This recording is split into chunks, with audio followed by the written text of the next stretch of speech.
بھی قومیں اس دنیا میں آئی ہیں، کسی کے تعلق سے وہ ذمہ داری نہیں ہے جو ذمہ داری پروردگار عالم نے قوم مسلم کو عطا فرمائی ہے۔ کلمہ پڑھنے والے کو، دائرے اسلام میں رہنے والے کو، نبی کو، اپنا نبی ماننے والوں کو جو ذمہ داری پروردگار عالم نے اس زمین پر عطا فرمائی ہے، وہ ذمہ داری اور کسی قوم کو عطا نہیں فرمائی۔ اس دنیا میں آنے کے بعد اگر ہم ان ذمہ داریوں کو یاد رکھتے ہیں تو یاد رکھیں کہ ہمیں پھر یاد رکھا جائے گا۔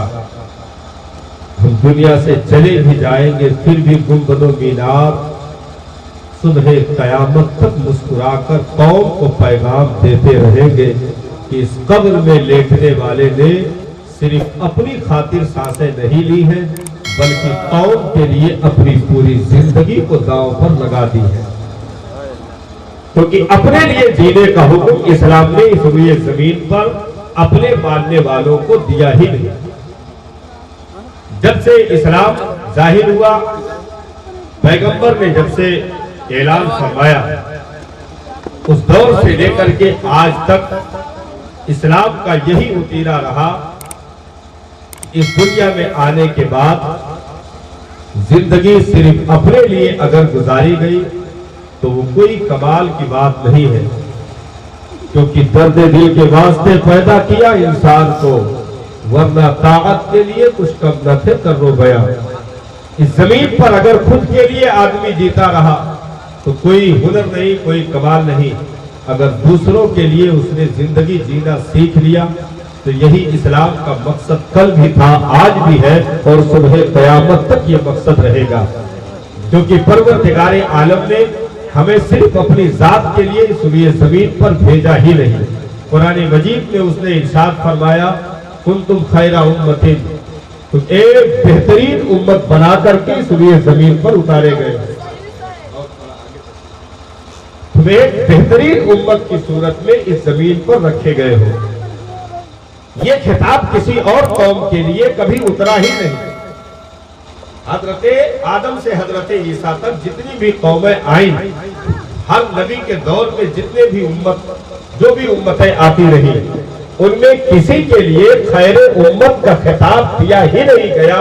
خیر امت کا خطاب اگر کسی کو پروردگار عالم نے عطا فرمایا ہے تو وہ صرف اور صرف رب کے محبوب کی امت ہے جسے خیر امت کا خطاب عطا کیا گیا ہے۔ یہ پروردگار عالم نے اس امت کو ممتاز کر دیا، تمام قوموں میں سب سے اشرف کر دیا، تمام مخلوق میں سب سے اعلیٰ کر دیا، کیونکہ دامن ہمارے ہاتھوں میں کسی اور کا نہیں ہے، محبوب پروردگار کا دامن ہمارے ہاتھوں میں موجود ہے۔ پروردگار عالم نے ہم تمامی کو وہ عزت و کرامت عطا فرمائی ہے اس روئے زمین پر کہ کسی اور کو وہ عزتیں نہیں مل سکی، کیونکہ پروردگار عالم نے ہم تمامی کو اپنے محبوب کی وجہ سے ایک بہترین امت بنا کر کے اس روئے زمین پر اتارا ہے۔ اب اس بہترین امت کی ذمہ داری کیا ہے؟ اس روئے زمین پر آنے کا مقصد کیا ہے؟ تو آگے پروردگار عالم نے ارشاد فرمایا کہ اخرجت للناس، تمہیں اپنی ذات کے لیے اس زمین پر نہیں بھیجا گیا بلکہ تمہیں لوگوں کے لیے بھیجا گیا ہے۔ اخرجت للناس، تمہیں لوگوں کے لیے بھیجا گیا ہے۔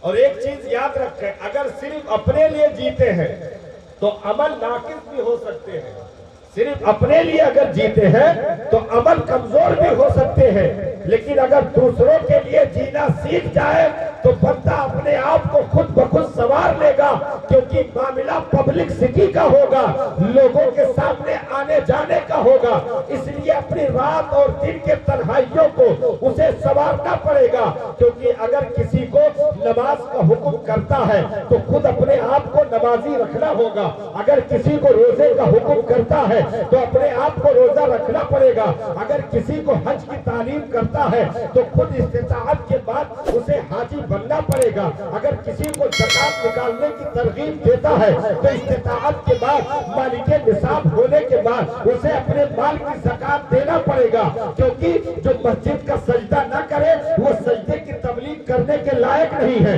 جو روزے کو نہ رکھے وہ روزے کی تبلیغ کرنے کے لائق نہیں، جو حج بیت اللہ کو نہ بجا لائے استطاعت کے بعد وہ حج بیت اللہ کی تبلیغ کرنے کے قابل نہیں ہے۔ اسی لیے رب نے ارشاد فرمایا اخرجت للناس، میرے بندو میں نے تمہیں دوسروں کے لیے اس زمین پر اتارا ہے، تم دوسروں کو سنوارنے کی کوشش کرو، میں تمہیں خود بخود سنوار دوں گا۔ دوسروں کو سنوارنے کی کوشش کرو، میں تمہیں خود بخود سنوار دوں گا، کیونکہ اس دنیا میں تمہیں میں نے جو ہے خود ہی کے لیے نہیں بھیجا ہے، بلکہ تمہیں دوسروں کو سنوارنے کے لیے اخرجت للناس، اس زمین پر تمہیں لوگوں کے لیے بھیجا ہے۔ اب لوگوں کے لیے آپ کی ہماری ڈیوٹی کیا ہے؟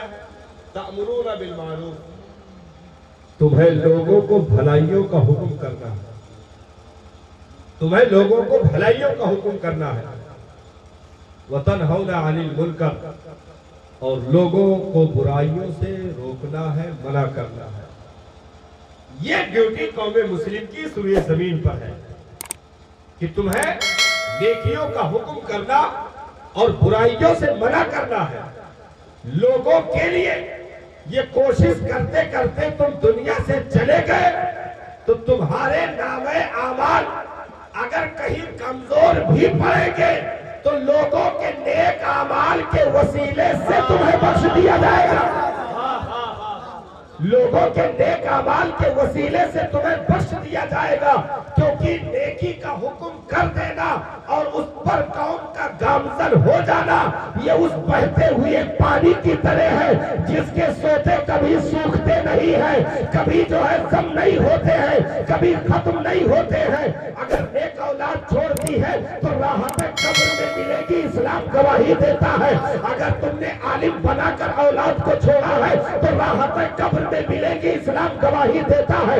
اگر حافظ قرآن بنا کر کے چھوڑا ہے تو قبر میں راحتیں ملے گی، یہ قرآن گواہی دیتا ہے۔ اگر کسی کو نمازی بنا کر دنیا میں گئے ہو تو راحتیں تمہیں قبر میں پہنچے گی۔ اگر تم رب کے گھر کی تعمیر کر کے گئے ہو راحتیں قبر میں پہنچے گی۔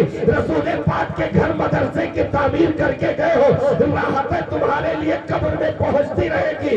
یہاں تک کی معاملہ ہے کہ اگر مسافروں کے سائے کے لیے آپ نے ایک پیڑ ہی لگا دیا تو اس کا آرام قبر میں تمہیں ملتا رہے گا، تمہیں اس کا بینیفٹ قبر میں دیا جاتا رہے گا، کیونکہ اپنے ہی لیے نہیں بلکہ تمہیں لوگوں کے لیے اس زمین پر اتارا گیا ہے۔ سبحان اللہ، نعرہ تکبیر، نعرہ رسالت، جشن غوث الورا۔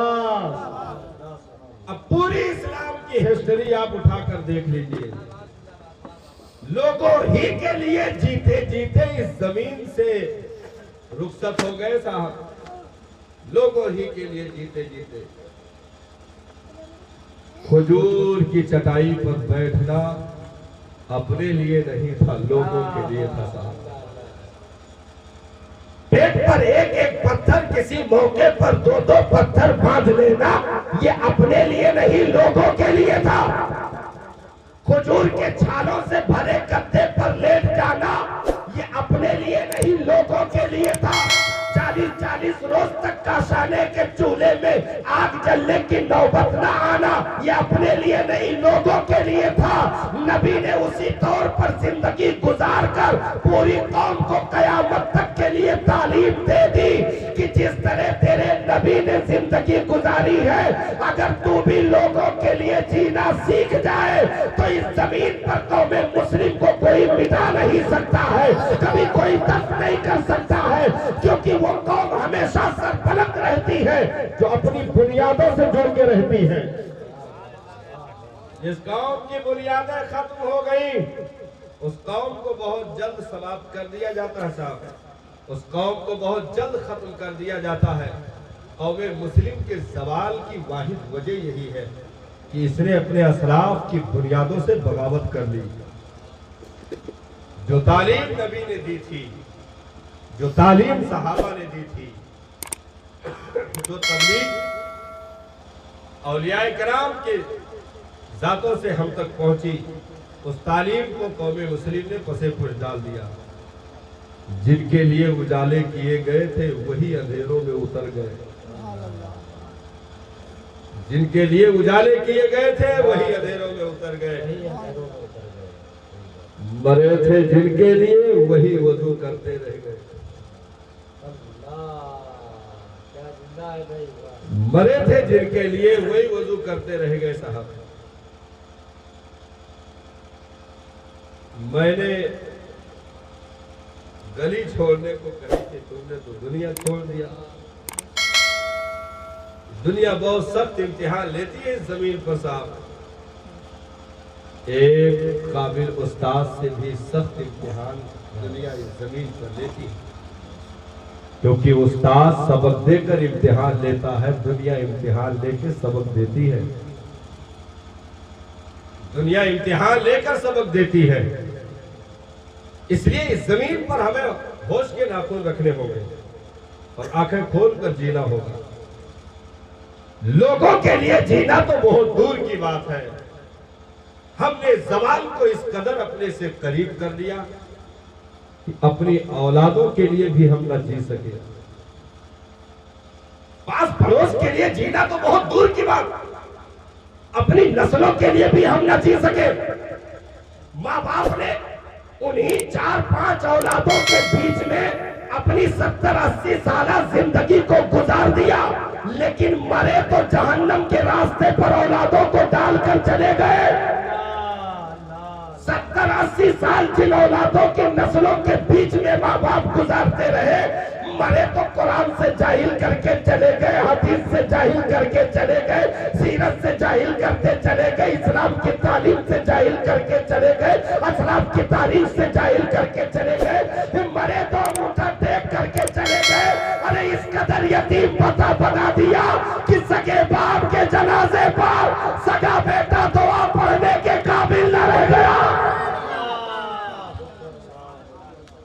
لوگوں کے لیے جینا تو بہت دور کی بات ہے، اپنی اولاد کے لیے بھی مسلمان جی نہ سکا، اپنے خون کے لیے بھی یہ قربانیاں دے نہ سکا۔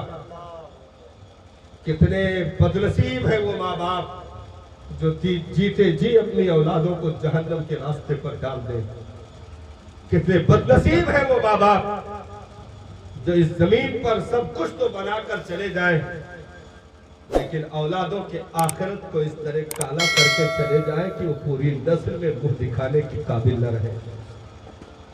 پیشاب کرنے تک کی تمیز تک ہم اپنی اولادوں کو نہ دے سکے۔